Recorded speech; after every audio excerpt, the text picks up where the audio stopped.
अस्सलाम वालेकुम दोस्तों, आज हम बात करेंगे एक ऐसे देश की जहां प्रकृति की खूबसूरती के साथ साथ धार्मिक विविधता भी देखने को मिलती है। नेपाल में मुस्लिम समुदाय, जनसंख्या और स्थान।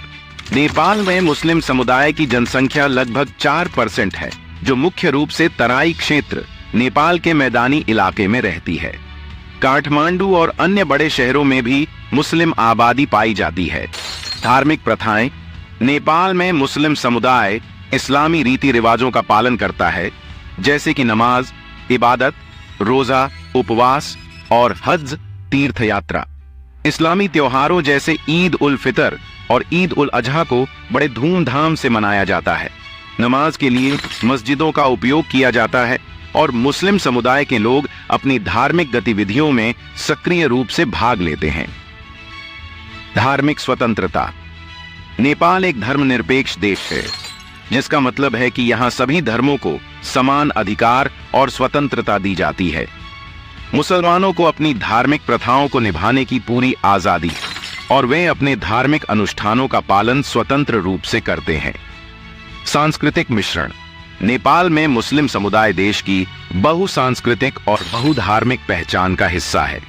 वे नेपाली समाज के साथ घुल मिल कर रहते हैं और अपनी परंपराओं और रीति रिवाजों का पालन करते हुए देश की सांस्कृतिक धरोहर में योगदान देते हैं।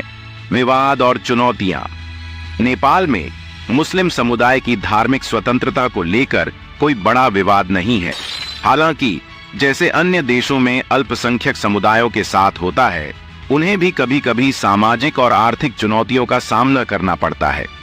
नेपाल के बहुसंख्यक हिंदू समाज में मुस्लिम समुदाय अपनी पहचान और धार्मिक स्वतंत्रता को बनाए रखते हुए एक समृद्ध सांस्कृतिक जीवन जीता है। कुल मिलाकर नेपाल में मुस्लिम समुदाय अपनी धार्मिक और सांस्कृतिक पहचान को सुरक्षित रखते हुए देश के धर्मनिरपेक्ष वातावरण में शांतिपूर्वक जीवन यापन कर रहा है। बड़ी मुस्लिम आबादी वाले जिले हैं रौतहट, बांके, कपिलवस्तु, परसा, महोत्तरी, बारा और सुनसरी। राजधानी काठमांडू 2021 की नेपाल जनगणना के अनुसार नेपाल में लगभग 1,183 मिलियन मुसलमान हैं। उनमें से लगभग सभी तराई क्षेत्र में रहते हैं। बड़ी मुस्लिम आबादी वाले जिले हैं रौतहट, बांके, कपिलवस्तु, परसा, महोत्तरी, बारा और सुनसरी। राजधानी काठमांडू में केवल 21,726 मुसलमान हैं। कुल जनसंख्या का 1.25%।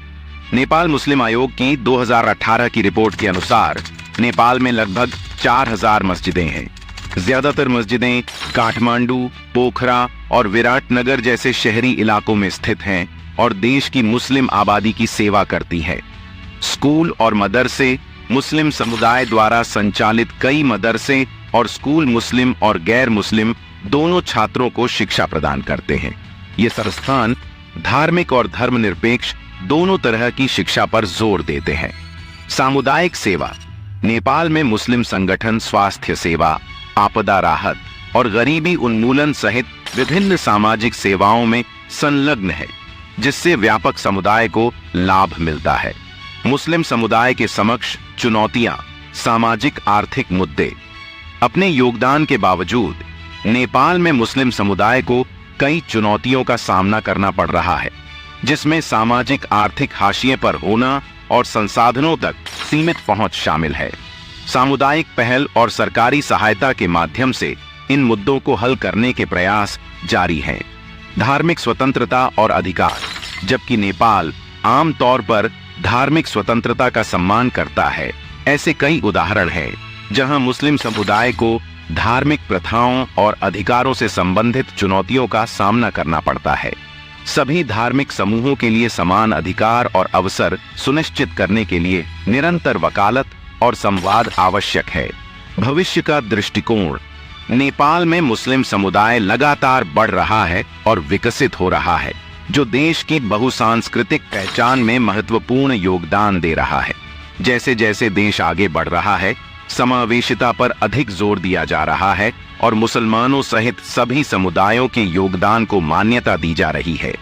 भविष्य में अधिक एकीकृत और सामंजस्यपूर्ण सह अस्तित्व का वादा है, जिसमें मुस्लिम आबादी के लिए नेपाल के विकास में योगदान देने और फलने फूलने के अधिक अवसर होंगे। मुसलमानों के लिए नेपाल यात्रा कितनी सुरक्षित है। एक मुसलमान के रूप में नेपाल की यात्रा करना एक सुरक्षित और समृद्ध अनुभव हो सकता है, क्योंकि यह देश अपने गर्मजोशी भरे आतिथ्य, विविध संस्कृति और धार्मिक सहिष्णुता के लिए जाना जाता है। नेपाल मुख्य रूप से एक हिंदू बहुल देश है, जिसमें एक महत्वपूर्ण बौद्ध उपस्थिति है। एक छोटा लेकिन बढ़ता हुआ मुस्लिम समुदाय है, जबकि अधिकांश आबादी हिंदू और बौद्ध धर्म का पालन करती है। धार्मिक सद्भाव एक मुख्य मूल्य है और विभिन्न धर्मों के लोग आमतौर पर शांतिपूर्वक सह अस्तित्व में रहते हैं। नेपाल का संविधान धर्म की स्वतंत्रता की गारंटी देता है, जो आपसी सम्मान और समझ का माहौल बनाने में मदद करता है।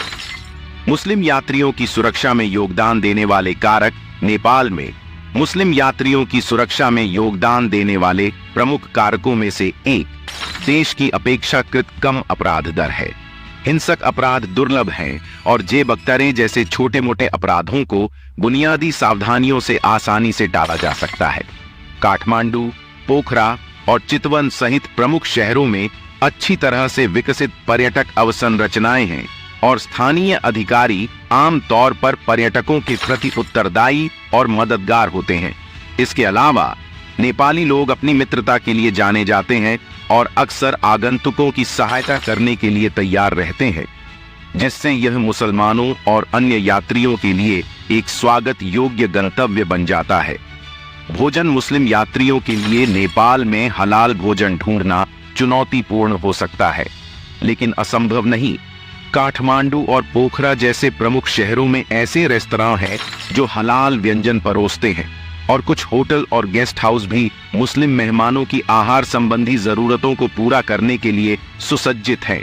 सलाह दी जाती है कि पहले से कुछ शोध करें और उन जगहों की पहचान करें जहां हलाल भोजन या शाकाहारी विकल्प मिलते हैं, जो व्यापक रूप से उपलब्ध हैं।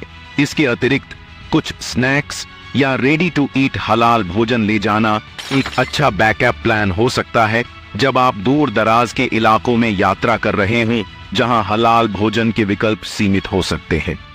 जब धार्मिक प्रथाओं की बात आती है तो नेपाल कई मस्जिदें और प्रार्थना सुविधाएं प्रदान करता है, खासकर शहरी क्षेत्रों में। काठमांडू में जामा मस्जिद देश की सबसे बड़ी और सबसे प्रसिद्ध मस्जिदों में से एक है, जो स्थानीय मुस्लिम समुदाय और यात्रियों दोनों की सेवा करती है। पर्यटक केंद्रों में कुछ होटल अनुरोध पर प्रार्थना की छटाई और क़िबला दिशा प्रदान कर सकते हैं। शुक्रवार की नमाज और रमजान के पवित्र महीने के दौरान स्थानीय मुस्लिम समुदायों या संगठनों से जुड़ना फायदेमंद होता है, जो प्रार्थना के समय और स्थानों के बारे में जानकारी दे सकते हैं। निष्कर्ष: नेपाल अपनी समृद्ध सांस्कृतिक विरासत और आश्चर्यजनक परिदृश्यों के साथ वास्तव में मुस्लिम अनुकूल यात्रा गंतव्य है। मुख्य रूप से हिंदू और बौद्ध होने के बावजूद नेपाल उल्लेखनीय समावेशिता और विविधता के प्रति सम्मान प्रदर्शित करता है। यह सुनिश्चित करता है कि मुस्लिम यात्री स्वागत और सहज महसूस करें।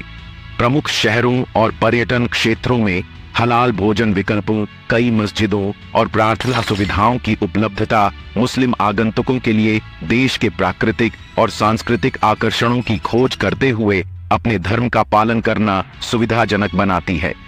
इसके अलावा नेपाली लोगों का गर्मजोशी भरा आतिथ्य और काठमांडू, पोखरा और तराई जैसे क्षेत्रों में उपलब्ध जीवंत सांस्कृतिक अनुभव मुसलमानों के लिए एक यात्रा गंतव्य के रूप में नेपाल की अपील को बढ़ाते हैं।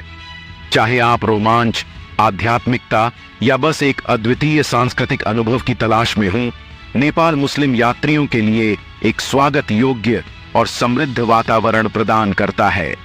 नेपाल की अपनी अगली यात्रा की योजना विश्वास के साथ बनाएं, क्योंकि आपको वहां आवश्यक सुविधाएं और मैत्रीपूर्ण वातावरण मिलेगा, जो आपकी धार्मिक आवश्यकताओं का सम्मान करेगा और उन्हें पूरा करेगा। महत्वपूर्ण note: alpine club of Himalaya में आपकी सुरक्षा हमारे लिए सबसे महत्वपूर्ण है। जब हमें लगता है कि आपकी सुरक्षा दांव पर है, तो हमारे पास यात्रा कार्यक्रम को बदलने का पूर्ण अधिकार है। मौसम की स्थिति, समूह के सदस्य की स्वास्थ्य स्थिति, प्राकृतिक आपदाएं और इस तरह की परिस्थितियां दूर दराज के पहाड़ी क्षेत्रों में यात्रा करते समय यात्रा कार्यक्रम में बदलाव ला सकती है। इन चरम स्थितियों में हम आपसे विनम्र अनुरोध करते हैं कि आप अल्पाइन क्लब ऑफ हिमालय द्वारा नियुक्त समूह के विश्वसनीय नेता को अपना पूरा सहयोग प्रदान करें। हालांकि हम आपको आश्वस्त करते हैं कि हम उपरोक्त यात्रा कार्यक्रम को बनाए रखने के लिए हर संभव